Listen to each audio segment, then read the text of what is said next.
성경을 읽으면 지혜를 얻고 성경을 믿으면 구원을 얻네.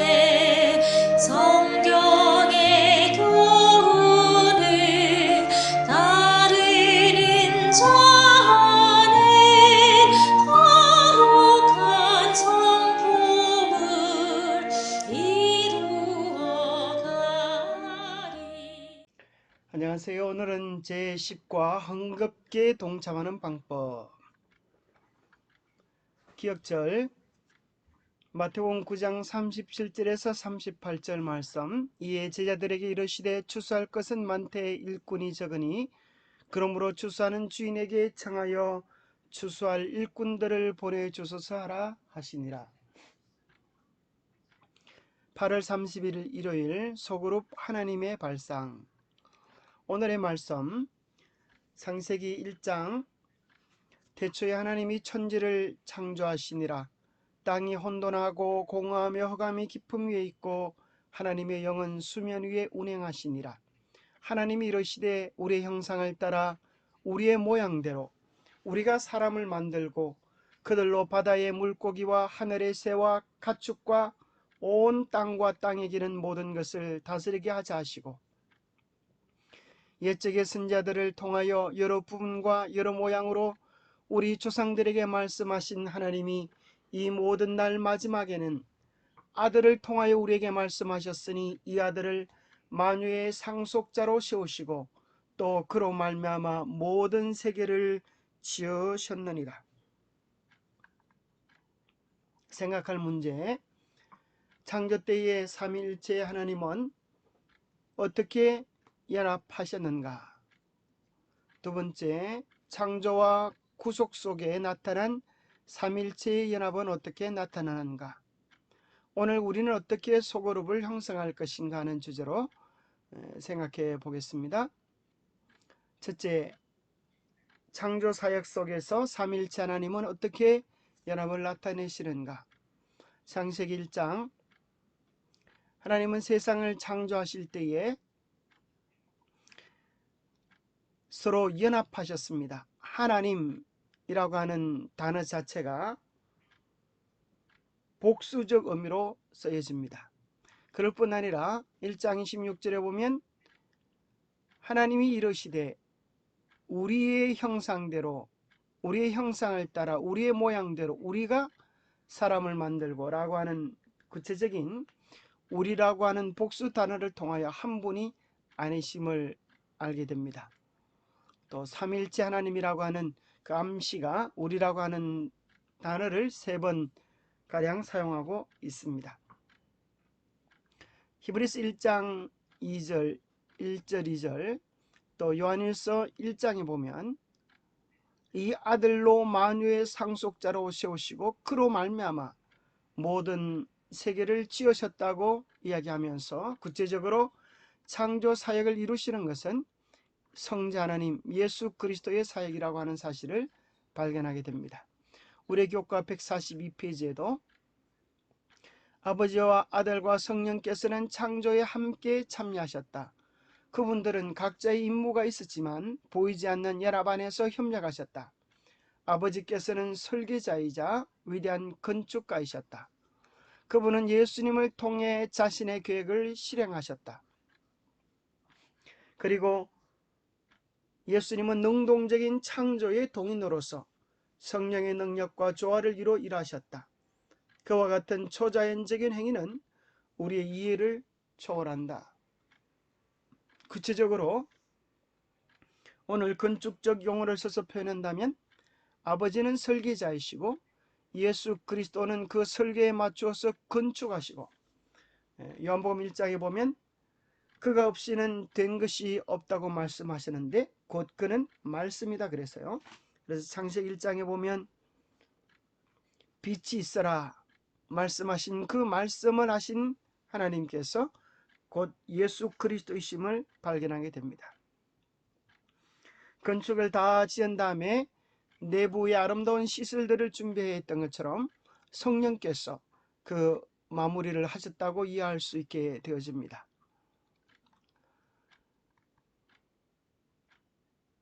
또 하나님의 창조의 사역에 대한 이 아름다운 표현이 로마서 1장 19절과 20절에 나오는데, 이는 하나님을 알만한 것이 그들 속에 보임이라.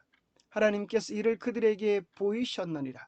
성령께서 이 창조 속에 나타난 하나님의 사랑과 섭리와 오묘들을 깨달아 알 수 있도록 도와주시는 분이십니다.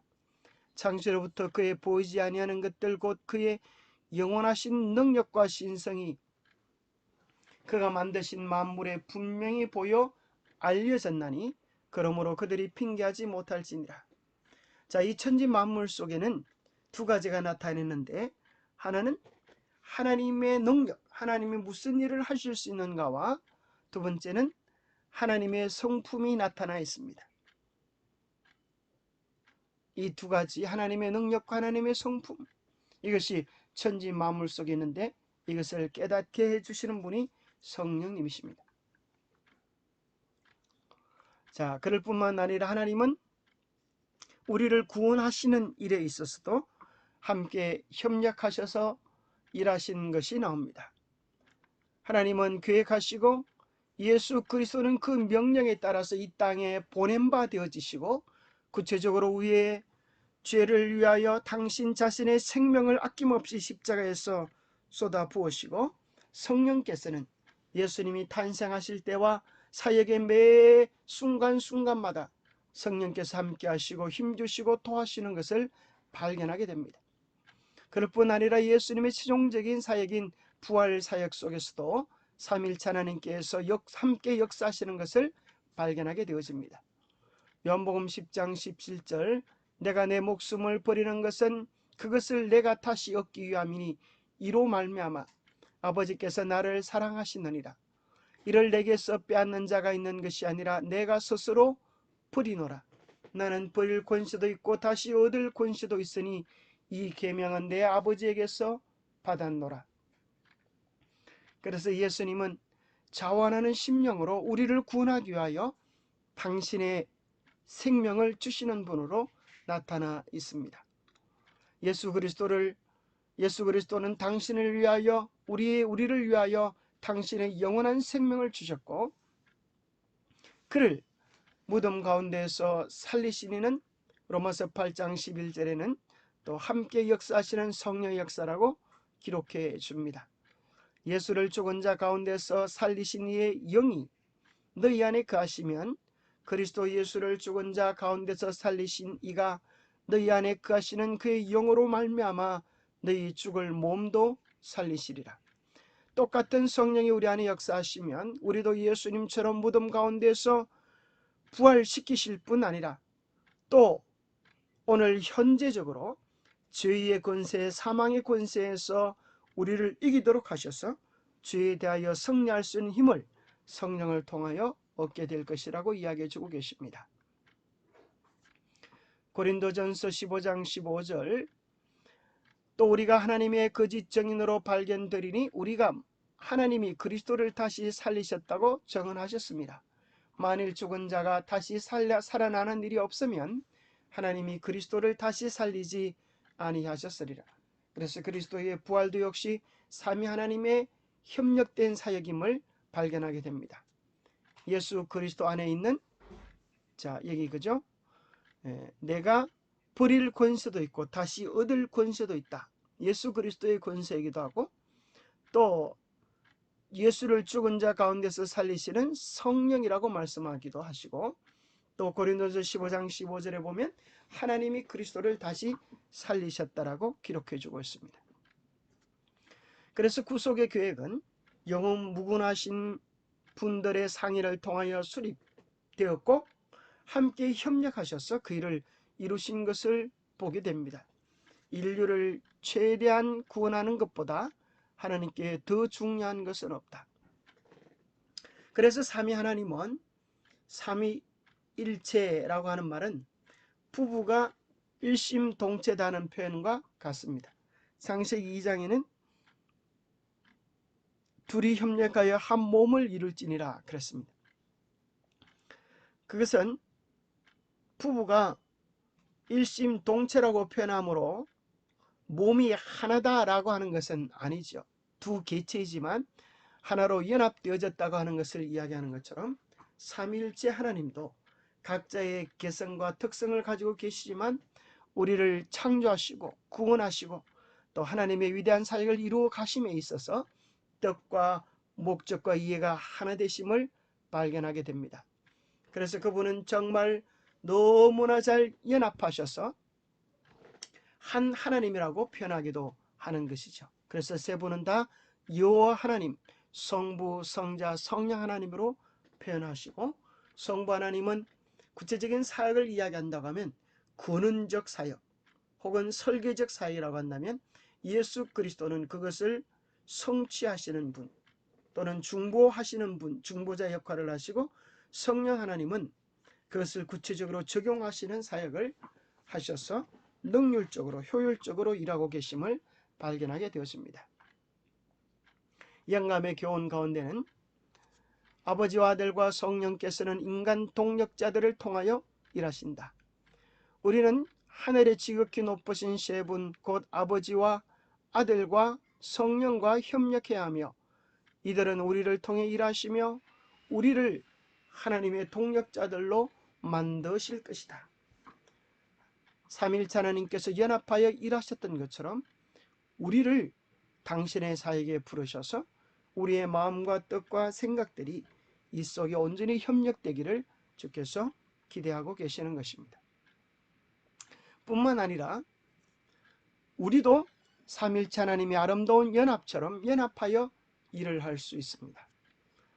우리가 함께 연합하여 일할 때 이루어지는 아름다운 능력에 대한 이런 재밌는 연구 결과가 나오는데요. 말 한마디가 짐을 끌을 수 있는 힘은 약 2000kg, 2톤에 해당되는 짐을 끌을 수 있다고 합니다. 그러나 말 두 마리가 함께 협력하여 일을 하면 여러분 몇 톤의 힘을 발휘할 수 있을까요? 우리가 쉽게 생각하면 한 마리가 2톤이니까 두 마리는 4톤이다 생각할 수 있을 것 같은데 사실은 놀라지 마십시오. 4톤이 아니라 두 마리가 정말 협력하여 일을 하면 그것의 2톤의 10배가 되는 20톤에다가 또 3톤을 더해서 23톤의 힘을 발휘할 수 있다는 것입니다. 이것은 연합이 얼마나 엄청난 힘을 발휘할 수 있는지를 보여주는 것입니다.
It's smarter to travel in groups. 그래서 이제 우리는 함께 협력하여 일해야 되겠습니다. 첫 번째로 우리가 함께 협력하여 연합하여 기도할 때에 흥겹게 동참하는 즐거움을 누리게 될 것입니다. 우리가 함께 모여서 기도하는 반을 만들어서 함께 협력하면 얼마나 좋습니까? 우리 여기 유튜브를 통하여 아침마다 말씀 보는 것도 혼자 하는 것이 아니라 우리가 서로 협력하여 여러분의 기도와 여러분의 댓글과 여러분의 지원이 함께 합쳐져서 더 큰 용기를 내고 또 하나님의 아름다운 일들을 이루어 갈 수 있는 것입니다. 그래서 이래 함께 협력해주고 기도하시는 여러분들의 정말 협력이 얼마나 큰 힘이 되는지 모르겠습니다. 마태복음 18장 19절 20절 진실로 다시 너희에게 이르노니 너희 중에 두 사람이 땅에서 합심하여 무엇이든지 구하면 하늘에 계신 내 아버지께서 그들을 위하여 이루게 하시리라. 두세 사람이 내 이름으로 모인 곳에는 나도 그들 중에 있느니라 하셨습니다. 우리는 또 함께 봉사하는 그룹을 만들 수도 있겠습니다. 진실로 다시 너희에게 이르노니 너희 중에 두 사람이 땅에서 합심하여 무엇이든지 구하면 하늘에 계신 내 아버지께서 그들을 위하여 이루게 하시리라. 함께 모여서 합심하여 일하고 합심하여 봉사할 때 우리가 하나님이 함께 하시는 큰 역사를 이룰 수 있습니다. 또 예수님은 12제자들을 파송하여 전도 사역을 하실 때에 혼자 보내지 않으시고 둘씩 보내어서 서로를 돕고 보충하며 서로 힘을 얻도록 하셨습니다. 12제자를 부르사 둘씩 보내시며 더러운 귀신을 제하는 권능을 주시고 명하시되 여행을 위하여 지팡이 외에는 양식이나 배낭이나 전대의 돈이나 아무것도 가지지 말라 하시면서 집집 방문의 사역 또 전도 사역을 함께 하게 하셨습니다. 그리스도인 선교봉사에는 이런 말씀이 나옵니다. 그리스도인 활동의 기반으로서 여러 작은 반들을 구성해야 할 것을 절대 과오가 없으신 분이 나에게 제시하셨다. 교회 여러 반들을 조직하여 봉사하게 하라. 여러 같지 않은 자들로 사람 낚는 업으로서 일하는 데 하나가 되도록 하라. 그들로 부패한 세상에서 사람들에게 구원을 주시는 순수한 그리스도의 사랑 안에서 사람을 모아 드리는 데 힘쓰게 하라. 우리가 함께 마음을 모아서 기도하고 마음을 모아서 일하고 마음을 모아 봉사하고 마음을 모아 영혼을 구원할 때에 혼자서 하지 못했던 엄청난 일들을 이룰 수 있고 그 속의 기쁨과 하나님이 함께 하심을 발견하게 될 것입니다. 기도하겠습니다. 하나님 아버지, 우리를 창조하시기 위하여 함께 연합하여서 일하여 주심을 감사합니다. 하나님 아버지, 우리를 구원하시기 위하여 삼위일체 하나님이 온전히 연합하여 우리를 사망 가운데서 건져주심을 인하여 감사합니다. 이제 우리도 주님의 그 아름다운 일을 이루기 위하여 한 마음과 한 뜻으로 연합하여 주님의 기쁨이 될 수 있도록 도와주시옵소서. 때로 자신을 드러내고 싶어하는 우리의 이기심과 교만을 쳐서 복종시키게 하시고 주의 영광을 위하여 주의 이름을 위하여 자신을 온전히 굴복시키고 주님을 위한 아름다운 선의 도구들이 될 수 있도록 축복하여 주시옵소서. 우리가 서로를 일으켜 세우며 서로 용기 주며 서로 힘주며 함께 천국까지 나가는 아름다운 믿음의 동행자들이 될 수 있도록 축복하여 주시옵소서. 하나님의 귀한 은혜와 돌보심 우리 모두와 함께하는 복된 이날 되게 도와주시옵기를 우리 주 예수 그리스도 이름 머지하여 간절히 간구합니다. 오늘도 주님과 함께하는 복된 날, 기쁜 날, 승리의 날 되시기를 간절히 바랍니다. 감사합니다.